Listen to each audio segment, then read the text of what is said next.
خلاص الكلام عن فيلم سوبرمان هدي والدنيا هديت شوية. نيجي بقى للكلام الجد، عشان خاطر الفترة اللي فاتت الحقيقة كان في كلام كتير جدا وحزق كتير جدا على ان قد ايه عالم زاك سنايدر عالم فشيخ جدا الحقيقة.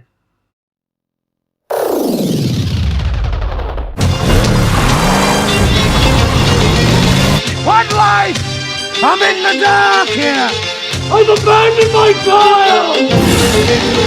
Ezio! Ezio Auditore! I'm not fucking leaving! I'm the youngest boy!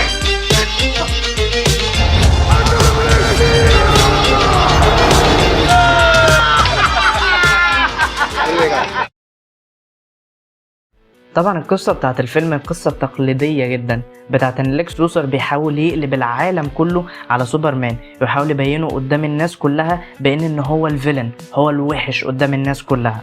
وده عن طريق ان هو بيعمل حاجة بيكشفها للناس بتبين ان سوبرمان ممكن يكون هو الشخص الوحش في قصتنا. فيا ترى سوبرمان هيعمل ايه؟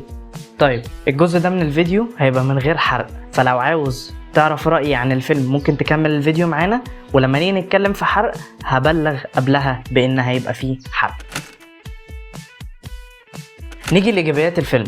الحقيقة إيجابيات الفيلم دي لا تحصى ولا تعد، لأن الفيلم فيه إيجابيات كتير جدا. الفيلم طالع من جيمس جان يا إخوانا. أول إيجابية في الفيلم ده وهو الحقيقة الكاستنج. جيمس جان أبدع في فكرة إن هو يختار الممثلين المناسبين لكل دور. عندك سوبرمان، عندك لويس لين، وطبعا ليكس لوثر. كل واحد كان محطوط في الدور بتاعه مظبوط وكان لايق عليه جدا شكلا وموضوعا، وكمان واللي هي أهم حاجة شخصية. تاني إيجابية في الفيلم ده وهو القصة. الحقيقة القصة بيزك جدا، بس الفكرة في ان ازاي جيمس جان يعرضها. جيمس جان من احسن الناس اللي بتتعامل مع فكرة الستوري تيلينج في الفيلم. موضوع بسيط جدا، عندي قصة هقدمها للناس بشكل كويس وخلي الناس تحب الفيلم مهما كانت الناس دي عندها كام سنة، بس الفيلم برضو هيعجبك لو مش عشان القصة على الاقل عشان الكادرات الحلوة. الفيلم مفعم بالالوان، وهي دي قصة سوبرمان الحقيقية، او هي دي الكوميك بوكس بتاعت سوبرمان، عبارة عن ألوان وحاجات بتحصل قدامك طول الوقت وانت مبسوط بيها. الحقيقة الكوميك اكيورسي في الفيلم ده كانت عالية جدا، كل حاجة كانت متاخدة من الكوميكس، من أول شكل الممثلين وهم محطوطين في الأدوار بتاعتهم للشخصيات للقصة لحاجات تانية كتير جدا. في حتة واحدة بس اللي اتغيرت في حتة الكوميك والأورجين ستوري بتاعت سوبرمان، بس هنتكلم فيها قدام شوية في الحرق. الحقيقة كان في 3 مفاجآت في الفيلم دول أحلى من بعض. مبدئيا مستر تريفيك، ثانيا جيمي أولسون، ثالثا ميتامورفو. الشخصيات دي اتعملت بشكل مبهر. الحقيقه الشخصيات دي ما تقدمتش قدام الشاشه بشكل كويس، بل في شخصيات اصلا منهم ما تقدموش قدام الشاشه. فجيمس جان عرف ازاي يوظفهم ويحطهم للناس علشان خاطر الناس تطلع مبسوطه بالشخصيات. في ناس طالعه اساسا مبسوطه بمستر تريفيك لدرجه ان ده بقى الفيفوريت كاركتر بالنسبه لها. الحاجه اللي بعد كده وهي الساوند تراكس. الساوند تراكس معموله يعتبر ريميكس من افلام كريستوفر ريف. الفيلم الاولاني طبعا اللي نزل سنه 78، ويا الهي على الساوند تراكس. الساوند تراكس بتعمل نوستالجيا رهيبه جدا بالنسبه للناس اللي عصروا افلام كريستوفر ريف. في ناس كتير جدا شفت لها ريفيو عن الفيلم كانوا مبسوطين جدا من الساوند تراكس وقد ايه بتحسسهم بالماضي او بحنان الماضي. الحاجه الاخيره اللي معانا في الايجابيات وهي حاجه مهمه جدا، لان هي بتخلي القصه يبقى ليها طعم مميز علشان خاطر تميزك عن اي قصه بيزك تانية في اي عالم من عوالم السوبر هيروز، وهي فكره الموتيف بتاع الفيلن. الموتيف بتاع الفيلن او الدافع الشرير بتاع الفيلم ده كان كويس جدا. ليكس لوثر كان عنده سبب منطقي وسبب ريزنبل علشان خاطر يبقى عاوز ينتقم من سوبرمان. سوبرمان يعتبر طول الفيلم ما عملوش اي حاجه، بس كان عنده دافع منطقي. اول سلبيه من رايي وهي ان كان في حاجات كتير جدا في الفيلم ده ممكن تكون كرتونيه شويه، زي شخصيه بيري وايت. بيري وايت طول الفيلم حرفيا في بق سجاره او سيجار طول الفيلم ما بتتشالش، وده تقريبا قريب جدا من فكره الرسومات بتاعه الانيميشن زمان، اللي هو فكره ان كاركتر مرسومه بشكل معين شكلها ما بيتغيرش على مدار الحلقه بتاعه الانيميشن او على مدار الفيلم بتاع الانيميشن ده. غير ان في شويه احداث كانت بتحصل برضو في الفيلم ده كانت ممكن تكون كرتونيه دراميه شويه. تاني مشكله بالنسبه لي في الفيلم ده من وجهه نظري طبعا، وهو ان التلت الاول من الفيلم كانت احداثه سريعه شويه. انا اقدر افهم ان جيمس جان عاوز يدخلنا جوه العالم بسرعه، اوريدي دي سي متاخره جدا في بناء عالم سينمائي ليها لوحدها، بس برضو الاحداث ما ينفعش تكون سريعه قوي كده، لازم الى حد ما ترتب الدنيا بحيث ان انت تعرفنا الحاجات المهمه، الحاجات اللي مش مهمه ممكن تعرفها لنا بعدين او على مدار الفيلم يا سيدي. المشكله اللي بعد كده بالنسبه لي في الفيلم هو الدايلوج. الحقيقه احيانا في كلام بيطلع من الكاركترز ممكن يكون ملوش معنى او مش منطقي ان هو يتقال في وقت زي ده، وده لمجرد ان انت بس تبين الموتيف بتاع الشخصيه دي. والحقيقه ده ظهر معايا على مدار مشهدين بشكل فج قوي في الفيلم. في مشهد في الاول مع شخصيه دي انجينير، ومشهد تاني في الاخر، وده هنتكلم عنه في جزئيه الحرب. الحاجه بقى اللي بعد كده وهي الحاجه اللي ممكن تكون عامله مشاكل الحقيقه، محاوله جيمس جان ان هو يعمل كل حاجه عكس زاك سنايدر. زاك سنايدر عامل سوبرمان دارك وظلامي جدا، واحيانا ممكن ناس كتير جدا تتقتل بسبب اللي هو بيعمله، فاحنا هنعمل واحد ساذج جدا جدا وطيب جدا جدا، واحيانا ممكن يتهزم علشان خاطر بس نغير اللي زاك سنايدر عمله. انا فاهم ان هو بيحاول يبني عالم جديد قريب جدا للكوميكس، بس في مشكله فعلا في الجزئيه دي. نيجي بقى لتقييم الفيلم. الحقيقه انا هدي الفيلم 8/10، هو يستاهل الحقيقه. ده مع نقطه صغيره جدا، وهو ان ديفيد كورنسوت قدامه فرصه كبيره جدا الحقيقه ان هو يكون احسن سوبرمان اتعمل. من اول هنا في الفيديو هنبدا نتكلم بحريه حرق، فلو ما اتفرجتش على الفيلم روح اتفرج عليه وبعد كده ابقى ارجع اتفرج على الفيديو تاني.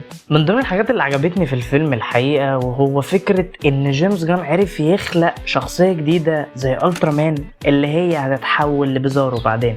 الشخصيه دي هي ميكس ما بين الترا مان اللي من ايرث رقم 3، المفروض ان الشخصيه دي ليها اوريجين ستوري مختلفه تماما عن الشخصيه اللي موجوده في الفيلم، ولكن هو عارف يدمج ما بين شخصيتين، وانا متاكد 1,000,000% ان الشخصيه دي هترجع تاني في اعمال جايه وهتبقى بيزارو.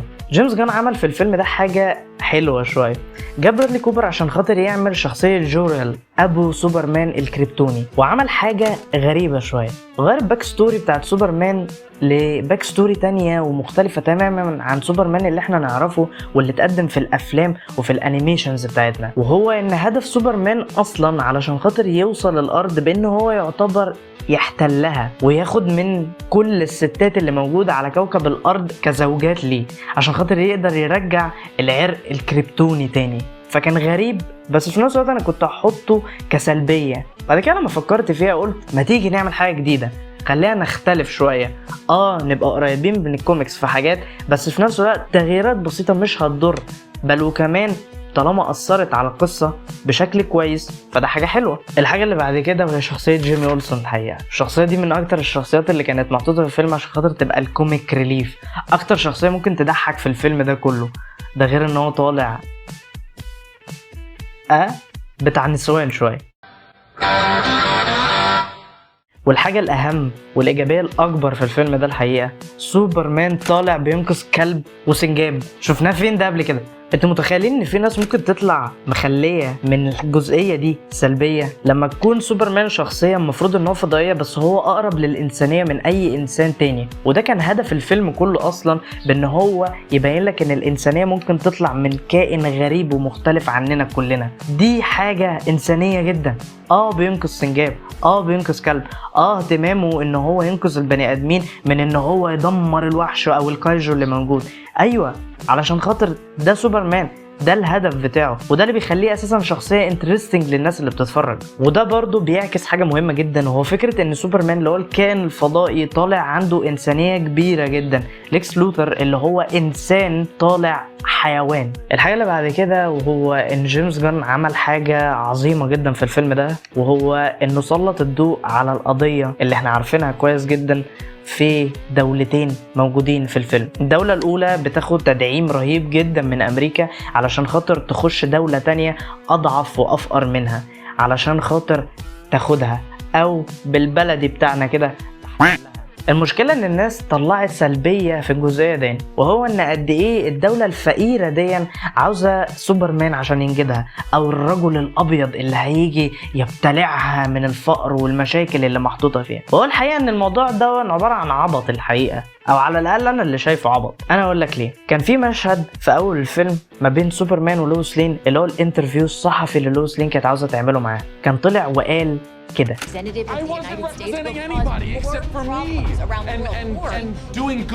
اختصار الكلام ان هو بيريبريزنت نفسه، هو بيعتبر نفسه حاجه منفصله تماما عن امريكا، مفيش حاجه بتربطه ما بينه وبين امريكا، هو بطل العالم، هو مجرد واحد جاي علشان خاطر ينقذ الناس فقط، مش مهم الناس دول مين وتبع ايه وفين. فلما نفكر في الموضوع بعقل شوية، الفيلم بيسلط الضوء بشكل كويس وبشكل ايجابي على القضية دي، فمش لازم نطلع سلبية وخلاص لمجرد ان احنا مش عاجبنا سوبرمان ده، او مش عاجبنا جيمس جان، او عشان احنا بنحب زاك سنايدر. الحاجة اللي بعد كده وهو ظهور 2 من شخصيات مهمة جدا في عالم دي سي. الشخصية الأولى اللي هي بيس ميكر، اللي هي أساسا ظهورها كان مضحك جدا وكان من أكتر الحاجات اللي ضحكتني في الفيلم.